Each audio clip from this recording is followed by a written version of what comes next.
Well, here we are, Giving Tuesday. You know, for me, being the president of St. Augustine High School, it seems kind of weird just to think about giving one day a year.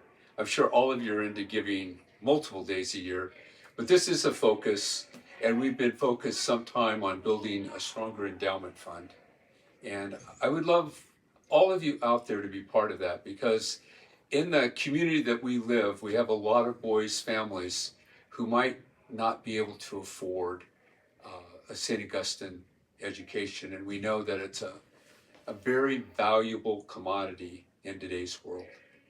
And today, I have with me our provincial, the very Reverend Barney Johns. So welcome to our show. Thank you, Ed. Good to be here with you. Awesome. I know the community probably remembers you because you were one of the best teachers at Saints when you were here years ago. Well, at least I was never in your class. That's what I told the kids. But I mean, the kids, you taught them at least to tell me that you were doing really exactly. well. Yeah, right. Okay, so I believed him. I have no doubt about it. But what I think would interest everyone that's tuned into our show today is, how did this come about? You know, how does one become an Augustinian friar? Gosh, that's going back quite a way. I was in my late 20s and I was thinking, what do I want to do with my life? How do I want to spend the rest of my life? And I was looking at writing, communications, and then I was also had this nudge, this sense of, okay, there's something else, something transcendent, this calling towards giving of my life in a particular way. And I started talking to some people, spiritual direction. And I thought, okay, do you know what? I feel like maybe I should just take this step. Having met some Augustinians and other religious groups as well, I thought, okay, I'll just take that step and I'll go and live for a year in a community. And that's what I did up in Edinburgh, in Scotland. I lived with the British Augustinians in a community. Then take another small step, went over to Wisconsin for the novitiate year. And each time I just found myself, I felt doing what Augustine did, which was this slow process of gradually falling in love with God. And that's kind of what I did in my prayer life, in the community life. It was this sense of being called into the deeper relationship, but one which was very much about what is the core value of love here at Saints. So from there, it just carried on. 2 years studying in London, 2 years studying in Rome. But it was at that particular point where I was, oh my goodness, do I want to do this? Do I not want to do this? And someone over there, an American priest, Augustinian priest, said, you know what? You should maybe take some time, go and do a pastoral year over in California, which I'd never been to, and go and spend some time at this school over there down in San Diego. It's a wonderful school, and there's be a great community, and you can just get a sense of whether this is going to be a life that you want to lead. And I did. And then ever since then, my relationship with California just blossomed. I love it here. And although I went back to England for a couple of years, I then moved back 10 years ago. And I was working here for 3 years before moving up to Ojai, California. So. And you became an Augustinian brother. Yes. So what is the difference between being a brother and a friar? Well, you would be a friar whether you're a brother or a priest. Right. What is the difference between being a priest and a brother? Right, good question. So we're all essentially brothers. We're all friars. Friars and brothers, the same thing. There are some of us which are called to or asked to move towards sacramental ministry. That means becoming a priest, deacon or a priest. Most of us, in fact, probably in our province are priests, but there are certainly some brothers, and they don't feel called to the priesthood. So I was a brother. I took solemn vows in 2015, and I was a brother for the next 5 years, just very happy as a brother. And then, and then I felt this sort of sense of, okay, maybe there's something else. Maybe there's a different type of service that I can do. And I was ordained as a deacon in 2019 and as a priest just during COVID, masks on, outside, spaced, all spaced out by Bishop Robert Barron, who's a well-known bishop within the country. My wife and I You were there, exactly. We witnessed this because we felt it was a miracle. Well, there was. One, it was a miracle that occurred. Two, it was a miracle that somehow I was there. So I know exactly. That's right. I was, again, it was like that. I told my wife one time, you know, Brother Barney is the master of discernment. You know, he is deeply in Yeah. discernment, and my prayer for him is that he'll find the priesthood Yeah, some way, because right. I just kind of felt you were just, well, preaching, Yeah. giving homilies, the way you think about things. There is a thing of I was very good at discernment, maybe less good at deciding. That has to become a process. But Right. ultimately, you know, I look back at the last what, four years as being very different from being a brother in a sense that it's a much more public role, but a very wonderful experience, you know, with the sacraments, with Mass, with confession, with just, I hope and pray is bringing God to people and bringing people to God. That's what I feel is my deep call to do. So if we go back, you know, 50 or 60 years, it would have looked differently at a school like St. Augustine High School. And I know a lot of our alums would say, well, there was a lot of Augustinians here on campus at the time. And now there are not so many. Yeah. And there's a bunch of people like myself and others Yeah. that work with you. And so you come to Saints 2015, I guess, right in there, right? And you begin teaching. Yeah. And so what did you think of this place? Oh, What was your thought process when you kind of jumped into this community here at Saints? you know what I'd say about Saints? I'd say Saints is not a good school. Saints is a great school. Right? The sports, the academic program, the cohesiveness of the community, the sense, the vibe of the students here, all the boys here, all together on a relatively small campus compared to the other school up in Ojai. But they love it being here. And the faculty and the staff, they're totally on board with what's going on here. And I kind of fell in love with it. This is fantastic. I can completely see what the attraction is, why in San Diego County, beyond the state, into the whole country, I think this is one of the finest schools in the country because it's not just the mind, it's also the heart that it tries to teach. So I recognize that there are shifts and changes that have occurred in the last, as you say, 50 or 60 years with, at one stage, multiple Augustinians, friars, priests working here, teaching here, and these days, very few.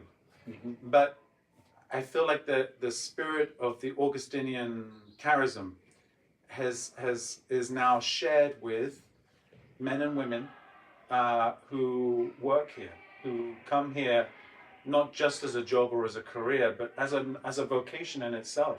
And they think they can speak as much to Augustinian life and the spirit of who we are as Augustinians as an Augustinian themselves. And I think that that's wonderful collaborative ministry. I think that's a shared purpose and a shared vision of who we are. And with vocations good, relatively good, we still would struggle to fill as many teaching positions, of course, in the school. But actually, what a wonderful opportunity to have the talents of another group of people come in and to share that and to witness to their faith to the young men who come on campus here. Yeah, I came in 2006, and I had been primarily in Jesuit education, I think for like 35 years.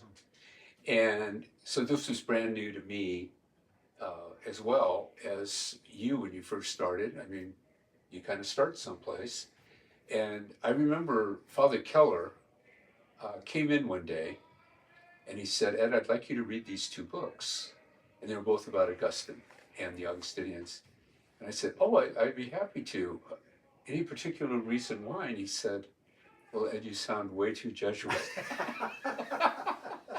And so Yeah. I said, I got it. Okay. Yeah.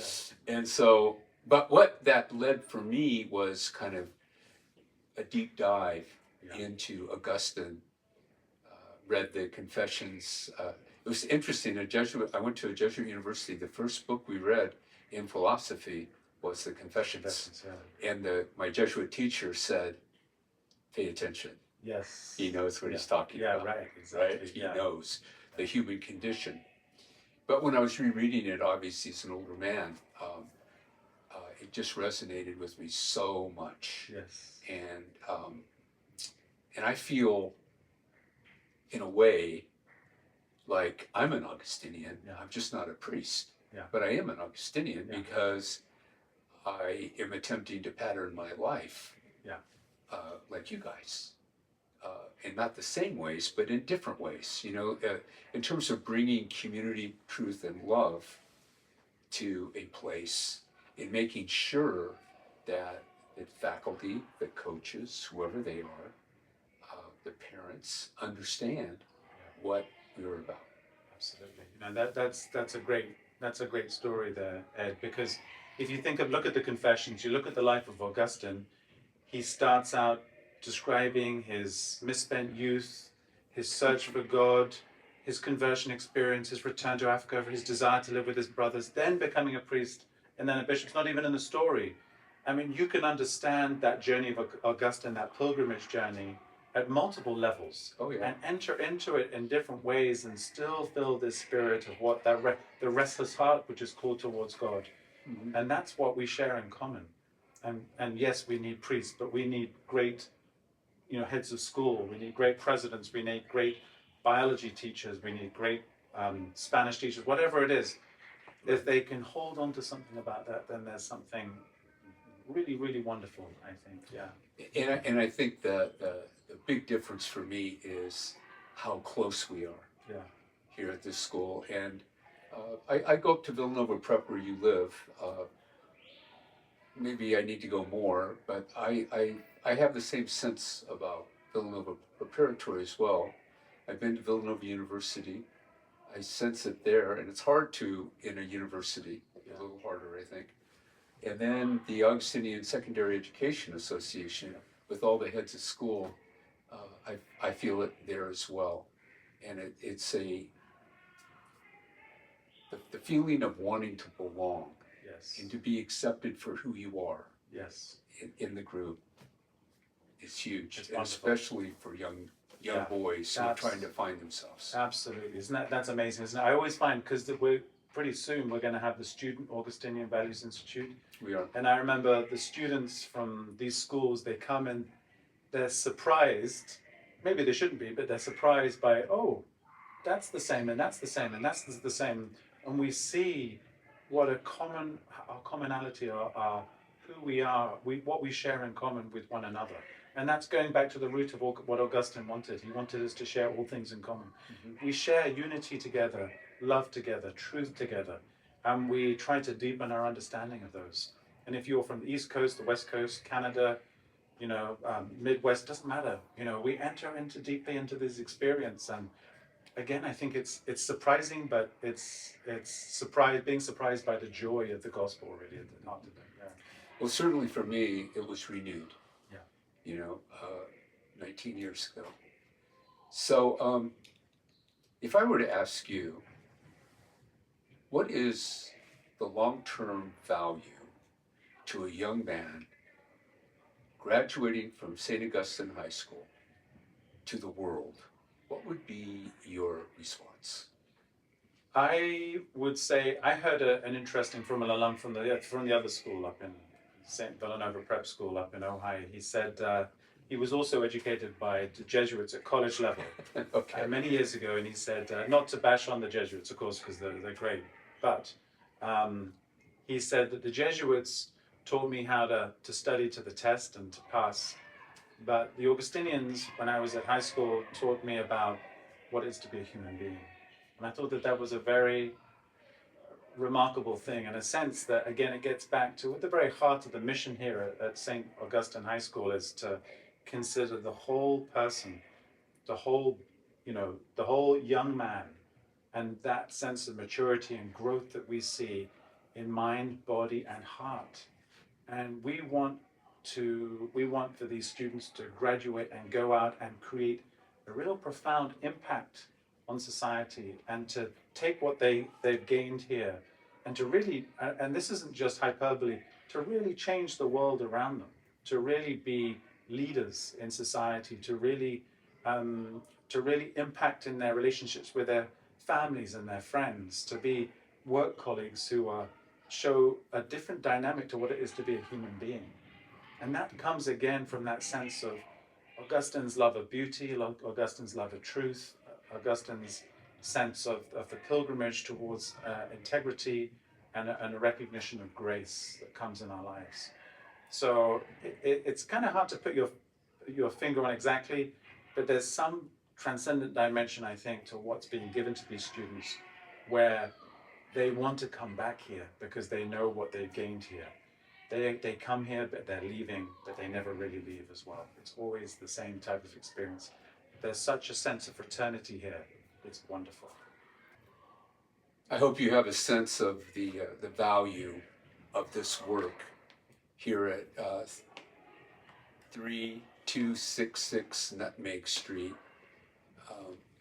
And I hope that you have a sense that, you know, it just doesn't happen. There is so much that goes into this, and your generosity for years now has made just opportunity abound for young men that probably many from some families never thought that they could graduate from here, and yet they did. And they're the very same boys that Father Barnaby was talking about that are out there in the world today, in their little world, making change. So I hope you can give to that.